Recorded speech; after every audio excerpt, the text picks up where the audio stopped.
আর একটা ভাইয়ের উপরে যদি গুলি চলে, বললাম 18 কোটি মানুষ কিন্তু রাস্তায় নামবে। এক হাদি মৃত্যুবরণ করছে, বাংলাদেশে 18 কোটি হাদি আছে।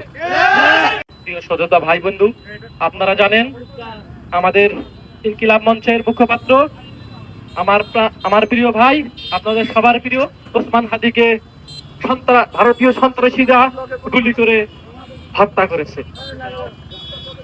এটা খুবই দুঃখের বিষয়। আমাদের এই স্বাধীন দেশে বসবাস করার পরে, একটা স্বাধীন দেশে আমরা বসবাস করি, সেই দেশে আমার ভাইকে গুলি করে হত্যা করা হয়। এর চেয়ে লজ্জাজনক আর কি হতে পারে? আমার টাকায় গড়া দেশ, আমার টাকায় গড়া এই সাম্রাজ্য, এই সাম্রাজ্যতে আমার টাকায় গেলে না গুলিতে আমার ভাইকে গুলি করা হয়। এর চেয়ে লজ্জার আর কি হতে পারে?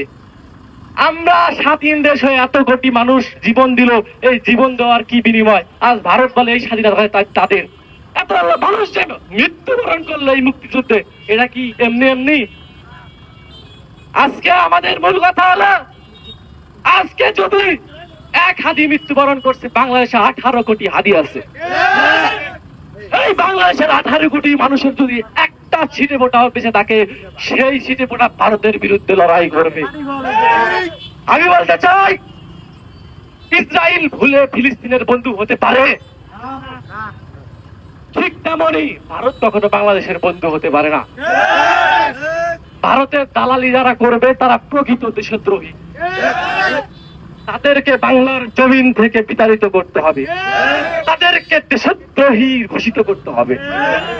এরপর যারা বাংলার জমিনে ভারতের দালালি করবে, এই বাংলার 18 কোটি মানুষ তার বিরুদ্ধে দাঁড়াবে। আমরা এই ভারতের বিরুদ্ধে রুখে দাঁড়াবো। বাংলাদেশের যত অঘটন ঘটে সব আওয়ামী লীগের ভারত, সব আওয়ামী লীগের ভারত।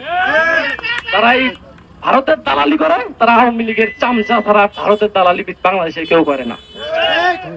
তাই ভবিষ্যতে আমার কোনো ভাই যাতে ক্ষত না হয়, আমার ভাইয়ের যাতে কোনো রক্ত রাস্তায় পড়ে না যায়, আমার কোনো ভাইয়ের যাতে রাস্তায় মরে না, সেই প্রতিবাদে আমরা লড়াই করবো। আর একটা ভাইয়ের উপরে যদি গুলি চলে, বললাম 18 কোটি মানুষ কিন্তু রাস্তায় নামবে। আমি এই বলে আমার বক্তব্য শেষ করি। আসসালামু আলাইকুম। যাতে কোনো রক্ত রাস্তায় পড়ে না যায়, আমার কোনো ভাইয়ের যাতে রাস্তায় মরে না, সেই প্রতিবাদে আমরা লড়াই করবো। আর একটা ভাইয়ের উপরে যদি গুলি চলে, বললাম 18 কোটি মানুষ কিন্তু রাস্তায় নামবে। আমি এই বলে আমার বক্তব্য শেষ করি। আসসালামু আলাইকুম।